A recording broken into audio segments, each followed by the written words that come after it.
We're coming to the end of a very long wait, with Crimson Desert now less than a week away from its final release.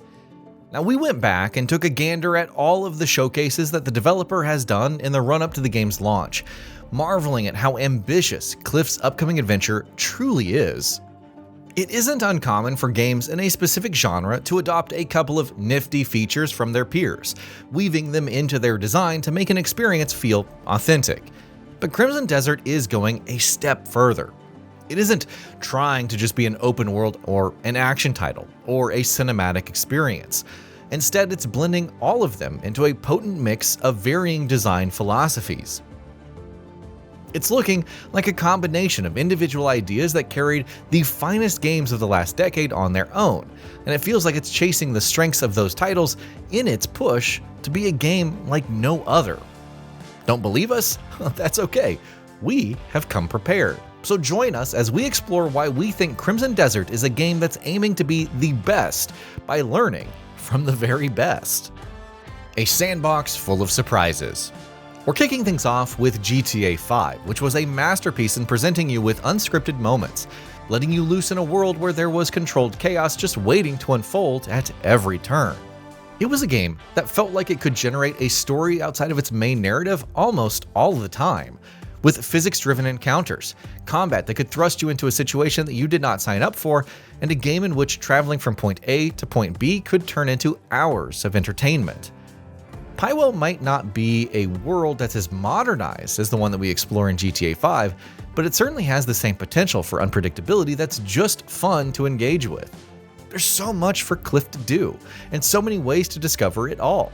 It's the same energy as Rockstar's classic, just wrapped into a fantasy setting. A world that feels alive.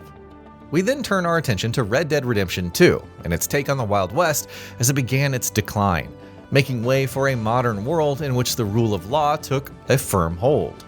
Stepping into Arthur's shoes felt like an authentic way to leave your real life behind and indulge in some cowboy adventures that felt so real thanks to a world that was able to function independently of you while still managing to respond to you at the right moments. Now, we've already commented on how Crimson Desert puts you at the front of a group that's desperately trying to survive, similar to Arthur's efforts to salvage his gang. But Pywell's environments, dynamic weather, and its people are all ways in which you fall under the impression that life goes on even in Cliff's absence. It's a world that's more than a decorative setting to facilitate gameplay. It's one that's inhabited, and not just by you. That's a design pillar that automatically makes it feel alive in a way that's been quite rare in modern gaming. It's chasing a simulation that presents realism, not just scale. The freedom to experiment. Next up is Tears of the Kingdom, a game in which you are given everything that you need to succeed and then let free to figure out how you wanted to use it all. We loved that one thanks to a simple distinction that set it apart from other titles. It was always about what we could do in any situation over what the game wanted us to do. Crimson Desert might take a mechanics-heavy approach to providing us with that freedom, allowing us to choose how we want to move around in Pywell, how we want to approach our own journey, and how we fight our enemies, and of course, the kind of hero that we want Cliff to be. Player agency and expression were the core of Tears of the Kingdom, and it's looking like Crimson Desert has taken that sentiment to heart. Stories that matter. Now our next stop is The Witcher 3: The Wild Hunt. Geralt shares a lot in common with Cliff, as they're both gruff protagonists who are among the last members of their respective factions. But the similarities go beyond the two of them, with Crimson Desert's narrative ambitions going beyond a checklist of disconnected missions to tell its story. Like the continent, Pywell has many factions that don't necessarily get along, and Cliff must navigate nuanced relationships between them to achieve his own goals. Distinct political and social layers are present throughout Pywell, and it's a world where conflict matters beyond just swinging swords around. It aims for a sweeping journey through a world in turmoil, the potential to having layered interaction with its people never feeling too far away. Its grand fantasy ambitions are all there for all to see, and we're eager to see how all of that plays out. Elegance and beauty. The deadliest warriors don't just kill, but do it with style and make it look easy. And who better than to demonstrate that sentiment than Jin Sakai, whose battle to save his home in Ghost of Tsushima has continued to be among the finest additions to the open world genre. Granted, Cliff may not have the extensive training of samurai backing up each of the swing of his sword, but Crimson Desert's combat does look grounded, even as he takes on fantastical beasts and warriors who shouldn't have the powers that they do.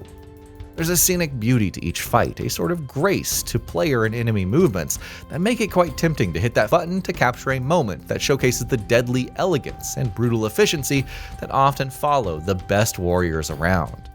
The game brings the same readability of battles, duels that feel impactful, and a sort of visual romance that accompanies you on your travels in a way that's very reminiscent of Sucker Punch's successful first outing in the Ghost franchise. It doesn't want action for the sake of it, but rather uses the action to give you the feeling that you're a hero worth embodying, blending spectacle and scale.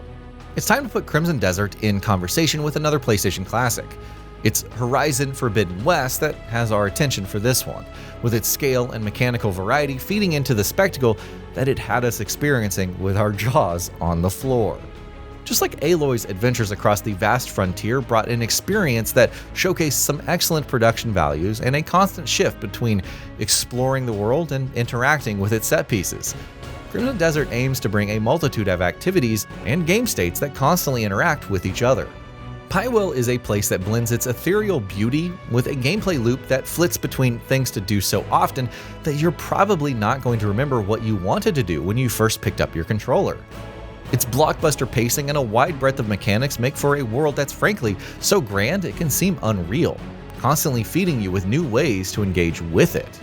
Not every wanderer is lost. Now let's take a look at Skyrim and the manner in which it encourages you to just pick a direction and set off, secure in the knowledge that you're going to find many things of interest along the way.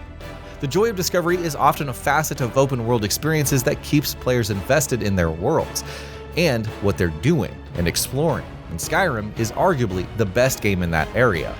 Well, Crimson Desert might just manage to recreate that sense of discovery with its caves, off-road discoveries, lingering ruins of a world long gone, and side quests that feel like they're powered by your own curiosity. It's a game that seemingly understands that the best open worlds are the ones that reward distraction, indulging the impulse to just go off the beaten track and treating it like the most natural of thoughts, just like any great adventure title should do.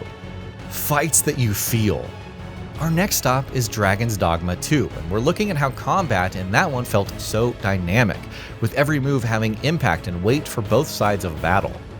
Taking on a monster was a visceral part of the experience, requiring a sort of surgical precision to take down threats that could squish you like a bug.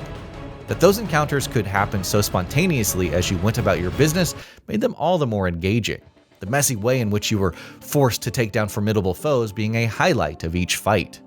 Crimson Desert's large-scale battles had us remembering our time with the Arisen, with fights often feeling rougher and heavier than typical RPG combat systems that emphasize a sort of structured approach to a fight.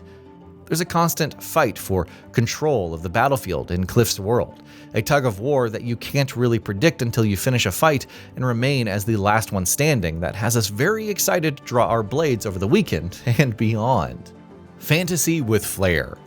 Where Winds Meet is next on our list, and we're focusing on its freedom of movement blended with stylized action that's all rooted in a world identity that's very specific in what it aims to achieve. It's another title that aims to blend different genres into a cohesive experience while also staying true to its own ambitions. Crimson Desert is attempting that very same feat, and is shaping to be an effort that might just pull it off. You see it in the way that you move around the world, with freedom to fly, sort of, or stick to the tried and tested method of jumping on your horse and galloping away into the distance. You see it in the way the action starts off grounded before evolving into larger-than-life set pieces that are rooted in a tale that's tailored towards letting those in it find their own paths to define their destinies. They are both games that blend their ambitions well and invite players to do the same once they dive in. They want mobility, and their action to feel less like a necessity and more like a visual and technical treat. The art of intimidation.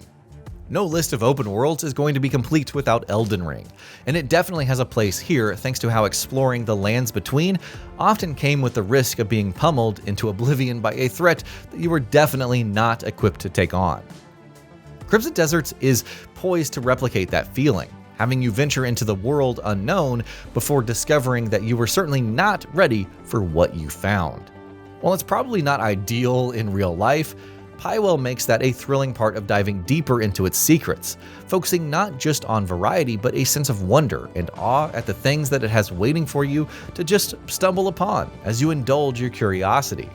It wants you to feel like you're only a small part of a much bigger picture, and that might be a powerful way of selling the fantasy if it is handled correctly.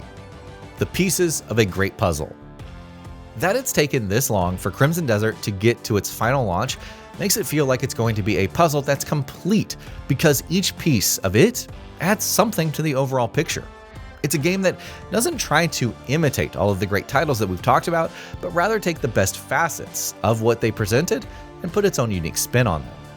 The obvious risk is that it could crash and burn under the weight of its own ambitions, but if the developers manage to stitch these moving pieces together cohesively enough, Crimson Desert could be a game that feels like nothing that the genre or its players have ever seen before. Here's hoping that we're right about this one, and that we're about to visit a world that stays with us no matter how many years go by after we leave it. And that'll be about it for this one. If you guys like what we're doing at GamingBolt, please consider subscribing to our channel, and I'll see you guys on the next video.